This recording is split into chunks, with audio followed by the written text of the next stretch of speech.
We're going to be talking about financing tips and tricks from a family of 5 on one income. How do we make it work? Serious business. Serious business. I want to say what's up. Don't be a stranger. We want to shout you out.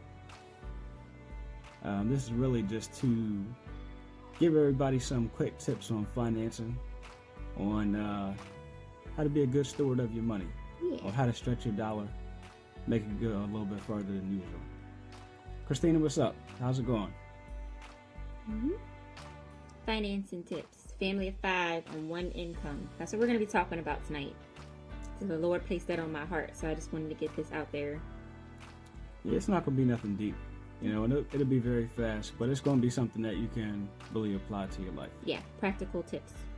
Yep. Okay. So let's just get started, and then people can watch it if they need to later. Yeah, you can always catch the replay.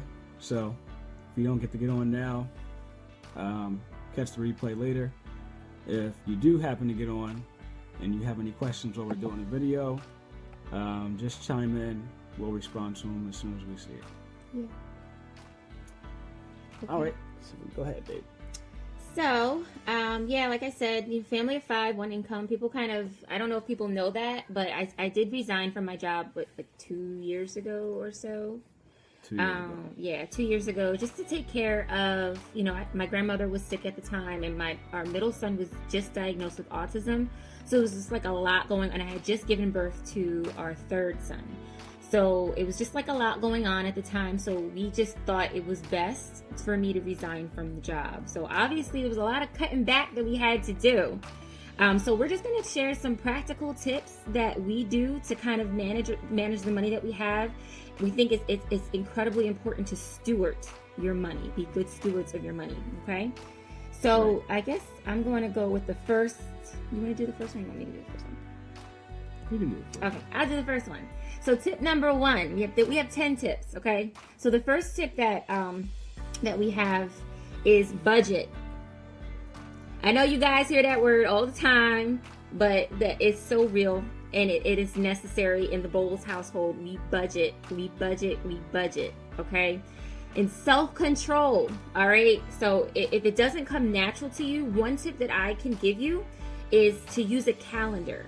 And I don't need to do it anymore because we kind of got the hang of it now. But what I used to do is I used to spread out all my bills before the due date on the calendar. And I would, subtract what my income was from my expenses. So every week I knew exactly what money needed to go where, what day, so that I was on time and early in paying my bills. Now we kind of got the hang of it, so we don't use the calendar anymore, but we do budget. We have a specific budget for everything. We have a specific amount that he gives me for groceries every week, and then we have like our normal. I think every bill that we have is budgeted. Nothing. There's no like really surprise expenses.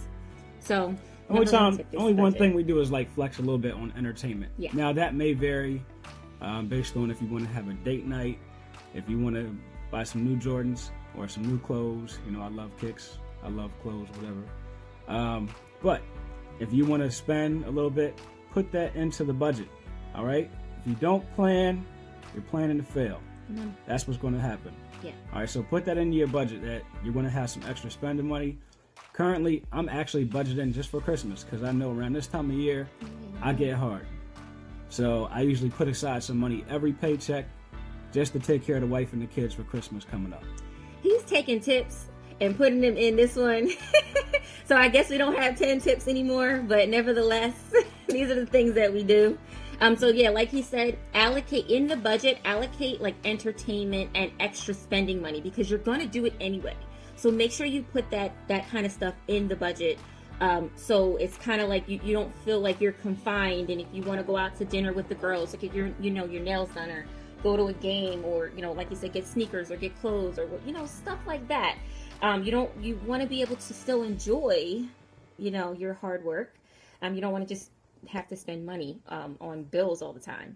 So yes, allocate money for entertainment, or just miscellaneous stuff. Yeah. Okay.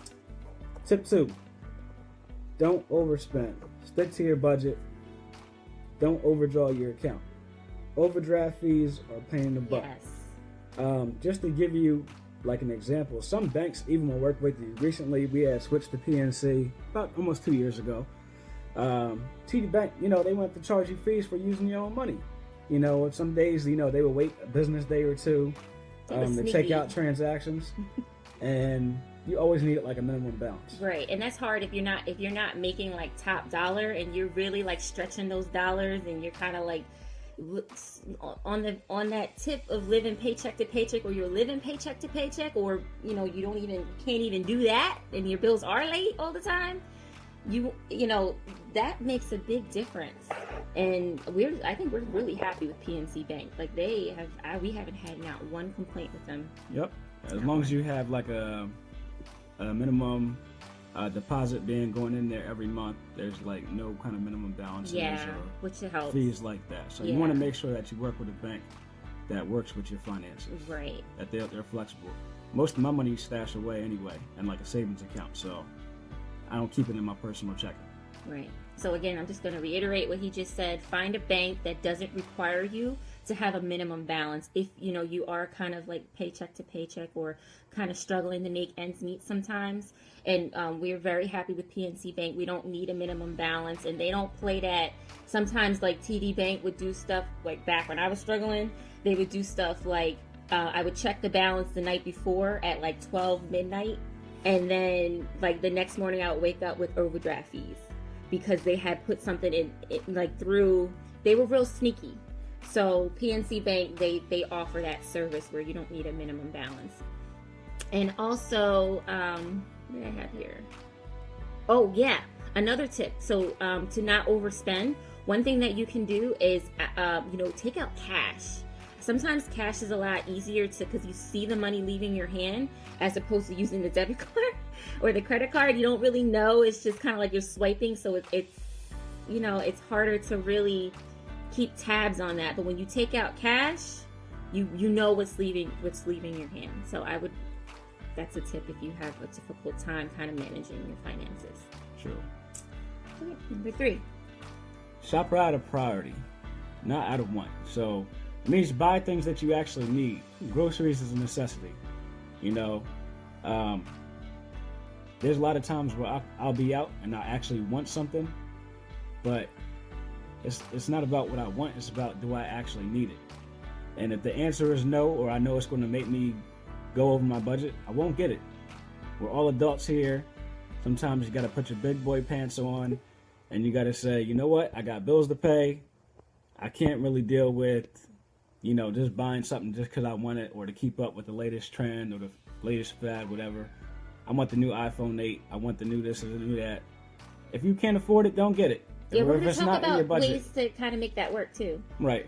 Mm-hmm. But if it's something that you can't get right now, just hold off on it. Yeah. All right. Don't worry about keeping up with the Joneses. At the end of the day, those people aren't really going to matter. They don't care what kind of phone, what kind of clothes you got. Self-control.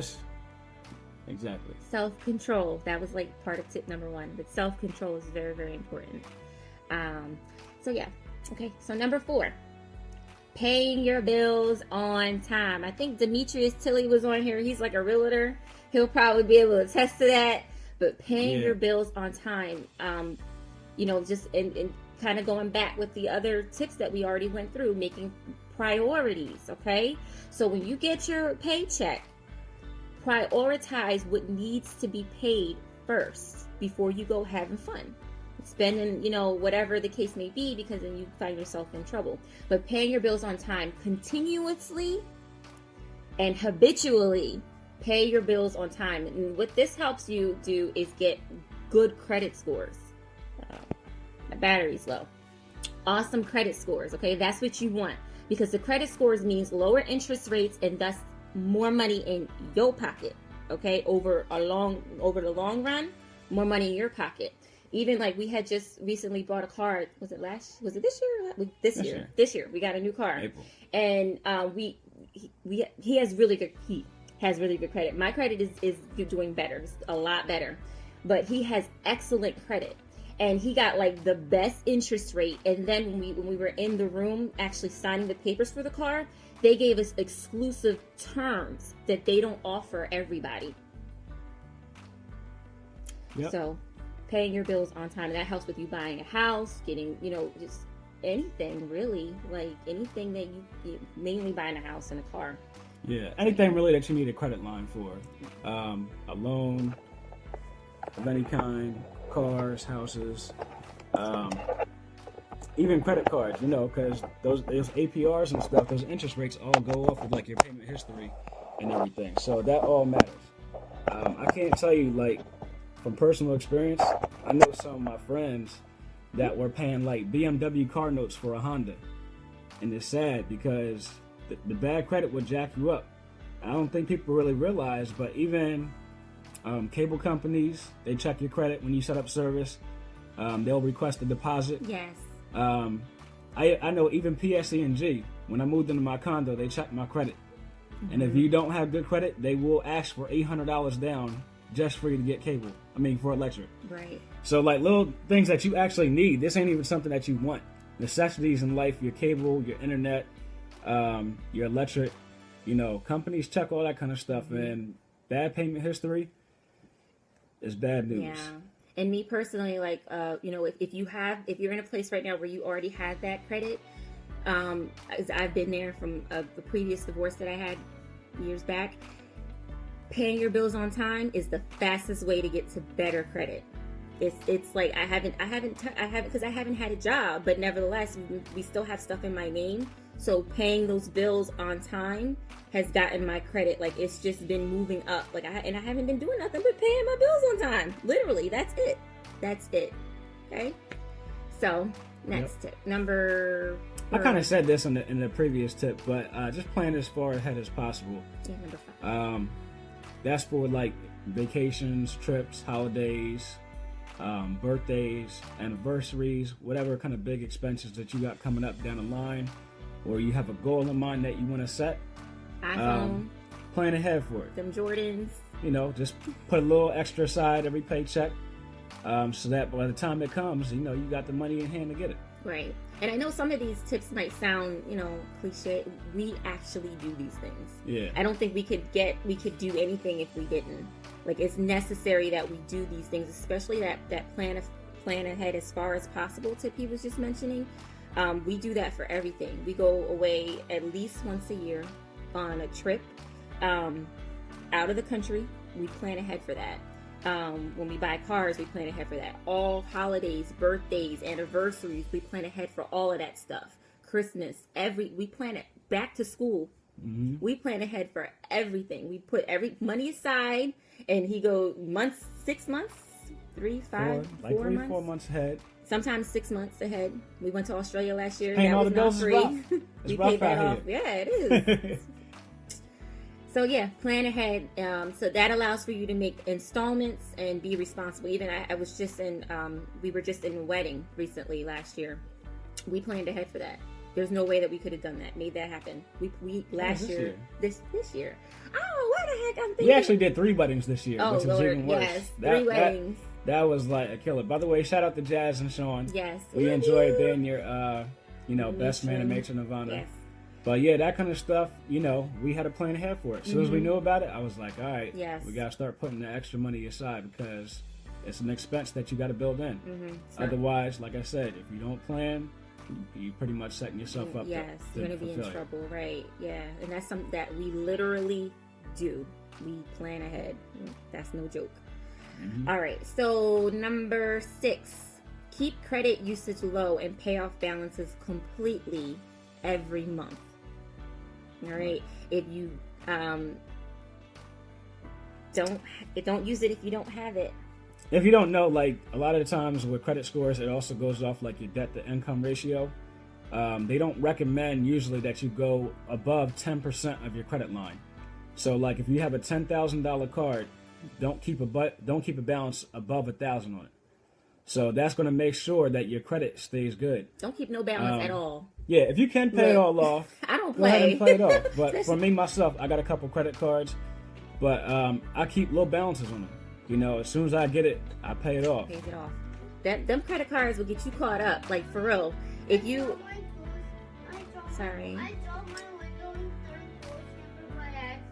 Okay, I get it in a second. Sorry, that's our youngest. we have a Lego emergency over here. Okay, so yeah, so those credit cards, they'll get you caught up. For me personally, like I have to have the money before I'll even use it, and they're good to use because they help your credit as well. Creditors want to see that you're responsible with money. They do. They want to see that. So we got little Sean in the building. All right, but that's it. Sorry.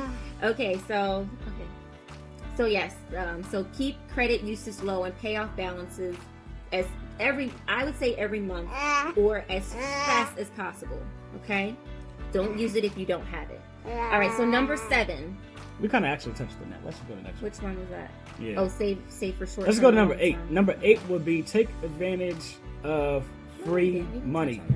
All right, if your job has a 401k, I'm telling you now, millennials, young adults, if your job has a 401k and they match dollar for dollar up to a certain amount, take it.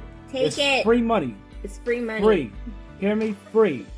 A lot of people right now, that are even retiring seniors, they're having a hard time making it, and as time goes on, they're even projecting that Social Security is not going to be around by the time that we retire, which I think is unfair. It's something that you pay into every check, by the way. It's not like it's money that they've given you. You paid for it.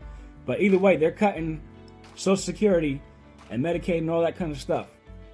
Plan for your retirement. Mm-hmm.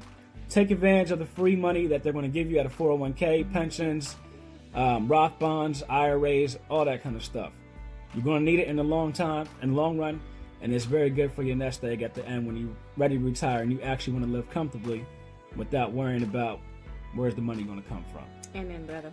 I started, actually next month is my 10-year anniversary of my job. I started my 401k my second week on the job, and I said, if I start it now, I'm never going to miss the money because I'm used to not having it. So, start it while you're young. That money's going to add up. Yep. I'm going to go back, though, because we kind of covered number 7, but he was going to skip it. But there was something that we had in there that we didn't talk about. And number 7 was save for long-term and short-term. A little goes a long way, and it adds up in the long run. And one tip that I have here is it's okay to have multiple accounts, multiple savings accounts. Everybody in this house has their own savings account. So and even then, like some I think PNC even has something like virtual wallet, I think, where you can actually put specific money in for specific things. So kind of like back when I talked about budgeting, and if you're new to it, to kind of get yourself acclimated to it, to use the calendar. Well, they have a way where you can actually, within your account, designate money for the cable bill, your gas, your electric bill, your mortgage, student loans, stuff like that. That's a tip too. So, and we don't utilize that, but we do have multiple accounts for every individual in this house. And we share one savings account, and then we have a checking account as well. So we've got, what's that, 6 accounts? Yeah. 6 accounts. 6 checking and savings accounts. That's yeah. It's really she has 6 because, she takes all the money. I do not. That's not even true. Anywho, number 9. I guess number 9 and 10 we can combine. And that's learn how to do things yourself if possible. When I stopped working, there were things that I used to do. I wasn't really heavy on certain things, but there were things that I did occasionally like to do, like getting my nails done, getting my hair done, that type of stuff that I had to learn how to do myself. I had to watch YouTube and learn how to do that stuff myself. Even when I had my last, I wish I would have known to do this with my other 2 kids, but my last son, I made his wipes. And they were like, $12 a week for wiping his butt. So I learned how to make his wipes, and it went down from $12 a week to, I think, something like $1 a month or something like that. It was that big of a savings. So I would say learn how to do things yourself. Your hair, your nails, your waxing, baby wipes, whatever you can. That's easy and simple. Also, buying higher quality things. Okay, so furniture, makeup, clothing, linens, pocketbooks, coats, jewelry, down to soap and toothpaste. Don't buy the cheap stuff because it doesn't last as long, especially with makeup, furniture, and clothing. If you actually spend the money for the higher quality stuff, it'll last. Some stuff lasts a long lifetime. My grandma passed too. I still have stuff that she had when she was my age. Shoes, jackets, clothing that my grandma wore when she was my age, I now have because she bought high quality stuff. So even furniture, my sister has some of her furniture. So yeah, higher sometimes it's stuff, worth spending the extra dollars. I would say, to me, I mean, if you can, which goes back to maybe, saving and putting money away to be able to afford that type of stuff. But if you're buying cheap stuff, you're going to be buying that stuff more often as opposed to just buying the expensive thing, the better quality thing, should I say, one time and it lasting a lifetime. Yeah. So. And then the last thing is when you do shop, sign up for like loyalty programs, use coupons, Groupon, all that kind of stuff, because it helps you save money. Every actual business that I do business with regularly, I have a reward program with. Target, Foot Locker, Finish Line, all them kind of companies, they give you money back for the dollars you spend, even down to Chick-fil-A. Yeah. I love Chick-fil-A. And when you spend a certain amount, you get a free sandwich. Yeah. So even down to Chick-fil-A and Domino's, I do all the reward programs with it because, again, it's free money that they give you. So be a smart shopper. You know what I mean? Wait for the sales. Touch on Target. Cyber Mondays. Touch on Target and their Black Friday. Their even like men, if you like Polo or Father's Day sales, like usually Macy's or Polo, crazy deals during Father's Day, 30-40% off, and I wait. And because you sign up with the regular online program, they usually give you like an extra 20% too. So be a smart shopper. Yeah. All right. Be smart about Target. it. Because Target is where we live, we don't really have Walmarts too close. Walmart. Well, we don't do it even if they were close. But we have a Target like right down the street. So we shop at Target for everything. Even like our grocery, everything is pretty much Target, except for like meats and deli meats and stuff like that. But Target has the Target Red Card. Yeah, I don't even know. I'm going to advertise Target because they've never messed up with me. And I've been shopping there for years. So yes, Target has their Target Red Card. You could use it he has their credit card and I have their debit card. And the credit card is basically a credit card, but he can actually use it anywhere. Now the debit card links to your checking account. So if you go to Target, every time you go to Target, you use your debit card, or I guess people don't pay with checks anymore, but you use your debit card. Get the Target debit Red Card. Get it. Because you're going to get 5% off of everything. You're going to get free shipping. Okay, that stuff adds up. And even Target has shopping in bulk. So we're not really quite ready for the Costco or the BJ's membership because our kids don't really eat that much yet. But we buy bulk. Yeah, they're getting we do buy bulk from Target. So a lot of times they'll have, like, if you buy a big thing of toilet paper and a big thing of paper towels, you'll get a $5 or $10 Target gift card. So take advantage of that stuff too. So like he said, and even like when we were doing when I did that bachelorette party for the wedding I was in, we did a lot of Groupons, a lot of living social stuff. That stuff works. Mm-hmm. So, yeah. That's how you ball out on the budget. Yeah. So I think those are all of our practical tips. Those are all things that we actually do in the Bowles house. We're a family of 5 on one income. And those are things that we literally do. So we hope that these tips helped you. So yeah. Yeah. If you got any other questions or comments, just leave them in the video down there below, and we'll be happy to share any other tips or things that we can do to help you guys out. I've been doing this for like 2 years, single income, and I never missed a payment, never been late on any bills. I got an over 800 credit score. And that was all God too. So that's something we didn't mention. Yeah. Amen. He's the ultimate tip. He's the ultimate tool, is God. And I think when we made that decision to go down from the 2, because I was working with him, so our income literally got cut in half, which is something I didn't mention. Literally in half. But we trust God in everything. We know that He's going to take care of us, and we do these other things to help to make sure that we steward it. And because of that, our savings account grows. We're able to do the things that we want to do, not only the things that we need to do. We're able to be givers, because we are big givers. We love to give. Right. So and it's all because we literally put it all in God's hands. We trust Him. And these other tips are just ways that we stretch even more. But He's the provider. Yep. So that's about all for today. Next time we'll probably come back with something more spiritual. But yeah, we just wanted to give out some quick actual things that, you can apply on a daily basis. All right, everybody take care. We love y'all. Love you. Have a good night. Bye.